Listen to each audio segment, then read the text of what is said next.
జాతక కథ. కలల మర్మం.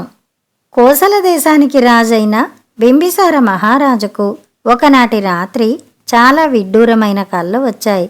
మర్నాడు మహారాజు బ్రాహ్మణులను పిలిపించి తనకు వచ్చిన కలలను గురించి వారికి చెప్పి, ఇటువంటి స్వప్నాలకు ఫలితం ఏమిటో ఆలోచించి చెప్పండి అని కోరాడు. బ్రాహ్మణులు తమలో తాము కూడబలుక్కున్నారు. రాజు వద్ద నుంచి అంతులేని ధనం గుంజుకోవటానికి ఇది మంచి అవకాశం, ఇది పోనివ్వకూడదని నిశ్చయించిన వారై బ్రాహ్మణులు రాజు వద్దకు వెళ్ళి, మహారాజా, ఎన్నో గ్రంథాలు తిరగవేశాం. మీకు వచ్చిన కలలు చాలా ప్రమాదం కలిగించేవి. వాటి వల్ల మీకు, మీ వంశానికి, మీ రాజ్యానికి, మీ ప్రజలకు కూడా గొప్ప అరిష్టం కలగనుంది అని చెప్పారు. ఈ మాటలు వినగానే రాజుకు మతిపోయినట్టయింది. అయితే ఈ అరిష్టాలను నివారించే మార్గం ఏమిటి అని ఆయన అడిగాడు. అది కూడా చూసే వచ్చాం. దీనికల్లా ఒకటే విరుగుడు. మన రాజ్యంలో 4 దారులు కలిసిన చోటనల్లా ఒక యజ్ఞం చేయించండి. యజ్ఞం ముగిసినాక బ్రాహ్మణులకు సంతర్పణలు, దానాలు ఇవ్వండి. దానితో అన్ని పీడలు విరగడ అయిపోతాయి, మేలు కలుగుతుంది అని బ్రాహ్మణులు సలహా ఇచ్చారు. బింబిసార మహారాజు ముందు వెనక చూడకుండా బ్రాహ్మణులు చెప్పిందంతా నమ్మేసి తన కోశాధికారిని పిలిచి, 4 దారులు కలిసిన చోటనల్లా యజ్ఞం జరగాలి. సంతర్పణలు, సంభావనలు, దానాలు మొదలైనవి జరగాలి. అందుకుగాను సన్నాహాలు ప్రారంభించండి అని చెప్పాడు. ఈ వార్త మహారాణి తెలుసుకుంది. ఆవిడ తన భర్త వద్దకు వెళ్ళి, ఏమండి, మీరు తొందరపడి ఈ యజ్ఞాలు ప్రారంభించకండి. నిజానికి ఈ బ్రాహ్మణులేమంత తెలిసినవారు కారు. అన్నీ తెలిసిన మహాజ్ఞాని బుద్ధ భగవానుడు జేతవనంలో ఉంటున్నాడు. మీరు అక్కడికి వెళ్ళి ఆయనకు మీ కలల వైనం చెప్పి వాటి ఫలితం ఏమిటో అడగండి. ఆయన చెయ్యమంటే యజ్ఞాలు అలాగే చేతురుగాని అన్నది. దీనికి బింబిసార మహారాజు అంగీకరించాడు. ఆయన స్వయంగా జేతవనానికి వెళ్ళి బుద్ధ భగవానుణ్ణి తమ ఇంట భిక్షకు ఆహ్వానించాడు. బుద్ధుడు భిక్ష కోసం రాజసౌధానికి వచ్చాడు. అప్పుడు మహారాజు బుద్ధ భగవానుడితో, స్వామి, తమకు తెలియని రహస్యాలుండవు. నాకు కొన్ని పీడకళ్ళు వచ్చాయి. వాటి వల్ల కలిగే దుష్ఫలితాలేవో తమరు తెలియచేయాలని నా ప్రార్థన అన్నాడు. ఆ కలలు ఏమిటో చెబితే ఫలితాలు చెప్పగలను అన్నాడు బుద్ధుడు. రాజు అమాయకత్వానికి నవ్వుతూ, మొట్టమొదటగా నేను కలలో 4 ఆబోతులను చూశాను. అవి భీకరంగా రంకెలు వేస్తూ రాజసౌధం ఆవరణలోకి వచ్చాయి. అవి పోట్లాడుకుంటే చూసి ఆనందించుదామని జనం గుంపులు గుంపులుగా వచ్చారు.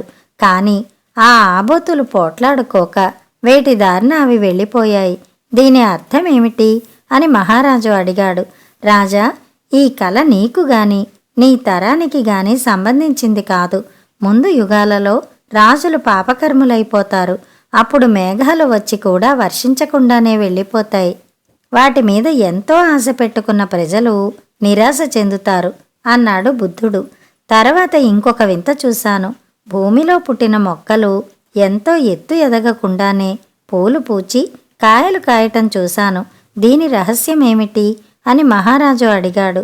నేనింతకు మునుపు చెప్పిన పాపిష్టి కాలంలో స్త్రీలకు బాల్య వివాహాలు జరుగుతాయి. వారు పెరిగి పెద్దవారు కాక పూర్వమే బిడ్డల తల్లులవుతారు. అంతకంటే ఇంకేమీ లేదు అన్నాడు బుద్ధుడు. ఆవులు దూడల వద్ద పాలు తాగేట్టు మరొక కల వచ్చింది అన్నాడు రాజు. ముసలివాళ్లు తమ తిండి కోసం చిన్నవాళ్లపై ఆధారపడే దుర్దినాలు రాబోతాయని దీని అర్థం అన్నాడు బుద్ధుడు. తర్వాత కలలో కొందరు రైతులను చూశాను. వారు కాడి నుంచి బలిష్టమైన ఎద్దులను తొలగించి ఆ కాడికి లేగదూడలను కట్టడం కనిపించింది అన్నాడు మహారాజు. నేనింతకు పూర్వం చెప్పిన అవినీతి గల రాజులు రాజ్యాధికారాల నుంచి సమర్థులైన మంత్రులను తొలగించి ప్రపంచ జ్ఞానం లేని యువకులను ఆ పదవుల్లో నియోగించబోతారు. అదే ఆ కలకు అర్థం అన్నాడు బుద్ధుడు. తర్వాత ఒక వింత గుర్రాన్ని చూశాను. దానికి 2 వైపులా తలలున్నాయి. ఆ 2 తలలతోటి అది దాణా తింటున్నది. ఈ ఘోరం ఏమిటి స్వామి అని మహారాజు అడిగాడు. రాబోయే పాపిష్టి కాలంలో న్యాయాధికారులు తగాదాలు పరిష్కరించడంలో నిష్పాక్షికంగా ఉండడానికి బదులు 2 పక్షాల వారి నుంచి లంచాలు మేస్తారు.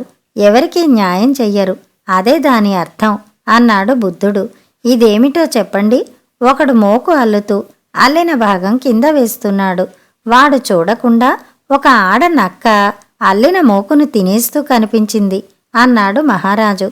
రాబోయే కాలంలో పాపం పెరిగిపోతుంది. ఆ సమాజంలో భర్తలు కష్టపడి కూడబెట్టిన ధనాన్ని భార్యలు వెంటనే ఖర్చు చేసేస్తుంటారు అన్నాడు బుద్ధుడు. తర్వాత ఇంకొక చిత్రం చూశాను. రాజభవనం పక్కనే ఒక పెద్ద కడవ నిండా నీరుంది. దాని చుట్టూ ఇంకా చిన్న కడవలెన్నో ఖాళీగా ఉన్నాయి. అక్కడికి అన్ని కులాల వారు నీరు పట్టుకువచ్చి అదివరకే నిండి ఉన్న కడవలోనే నీరు పోసి అది పొర్లుపోతున్న సంగతి కూడా గమనించకుండా వెళ్ళిపోతున్నారు. ఖాళీ కడవల్లో ఎవరూ నీరు పొయ్యరు.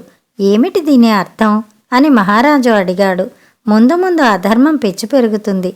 ప్రజలు కష్టించి సంపాదించిన ధనమంతా రాజుగారి ఖజానాలో పోస్తారు. ఒక వంక ఖజానాలో ధనం మూలుగుతూ ఉంటే ఇంకో వంక ప్రజల ఇళ్ళు ఆ ఖాళీ కుండల్లాగా శూన్యమై ఉంటాయి అన్నాడు బుద్ధుడు. మరొక కల్లో ఒక పాత్రలో అన్నం ఉడుకుతూ ఉండడం చూశాను. ఆ అన్నం అంతా ఒక రకంగా ఉడకడం లేదు. ఒక భాగంలో ఉడుకు జాస్తి అయి మెతుకు చిమిడిపోయింది. ఒక భాగంలో అన్నం సరిగా ఉడికింది. వేరొక భాగంలో బియ్యంగానే ఉంది అన్నాడు మహారాజు. రాబోయే కాలంలో వ్యవసాయం ఇలాగే ఉండబోతుందని ఈ కల చెబుతోంది. పాలకులు వరదలను గురించి, అనావృష్టి గురించి తగు శ్రద్ధ తీసుకోరు. అందుచేత కొన్ని చోట్ల వర్షం హెచ్చుగా కురిసి వరదల వల్ల పంటలు పాడవుతాయి. సరిగా వాన కురవని చోట అసలు పంటలే ఉండవు అన్నాడు బుద్ధుడు. స్వామి, ఇంకొక కల్లో కొందరు మనుషులు అమూల్యమైన మలయ చందనాన్ని వీధి వెంట అమ్ముతూ డబ్బులు పుచ్చుకుంటుండడం చూశాను అన్నాడు మహారాజు. భవిష్యత్తులో కొందరు నీచులు పవిత్రమైన ధర్మబోధలు ప్రజలకిచ్చి అతి తుచ్చమైన ఐహిక సుఖాలను దానికి ప్రతిఫలంగా పుచ్చుకుంటారు అన్నాడు బుద్ధుడు. ఇంకా నా కలల్లో నీళ్ల మీద బరువైన రాళ్లు తేలి కొట్టుకుపోతుండడం చూశాను. ఒక రాజహంసల గుంపు ఒక కాకి వెనుక నడుస్తూ ఉండడం చూశాను. మేకలు పులులను తరిమి చంపి తింటూ ఉంటే తోడేళ్లు సైతం భయంతో కంపించడం చూశాను. ఇవన్నీ అరిష్టదాయకాలు కావా స్వామి అని మహారాజు అడిగాడు. ఈ కలలు నీకు గాని నీ కాలానికి గాని సంబంధించినవి కానే కావు. వాటిని గురించి నీకు ఎలాంటి విచారము వద్దు. ఇవన్నీ భవిష్యత్తుకు సంబంధించినవి. భవిష్యత్తులో ధర్మం నశించి పాపం పెరగడం వల్ల ఎంత మహిమగల వాళ్ళు సైతం నీచులైన రాజుల అనాదరానికి గురి అయ్యి కాలప్రవాహంలో నీవు చూసిన రాళ్లలాగా కొట్టుకుపోతారు.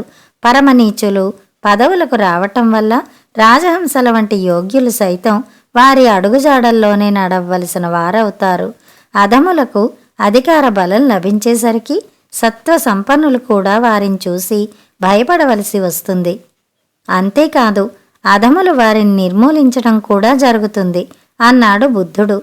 బింబిసార మహారాజుకు సందేహం తీరిపోయింది. ఆయన భయాలు తొలగిపోయాయి. ఆయన యజ్ఞాలు చేయించే ఆలోచన కట్టిపెట్టి బుద్ధ భగవానుడికి భిక్ష పెట్టి పంపేశాడు. కథ సమాప్తం. కథ కంచికి, మనం ఇంటికి.